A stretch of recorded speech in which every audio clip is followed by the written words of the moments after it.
Hey Norm, so got a new funnel up and running. I'll set one up. This one here, in our ClickFunnels account.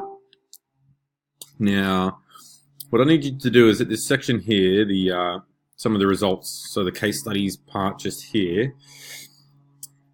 When I look at it on mobile, it looks a bit out. So obviously we'll need the correct results to go under each of the case studies. So I remember we had the same issue with one of the DeMartini pages that I think you just doubled it up and used CSS to hide it on mobile only. So can you please fix that for me? See here, so we've got Chris Gray and then Brett McFall. So those two boxes should be under Chris Gray and then these two under Brett McFall, and like same with these two there.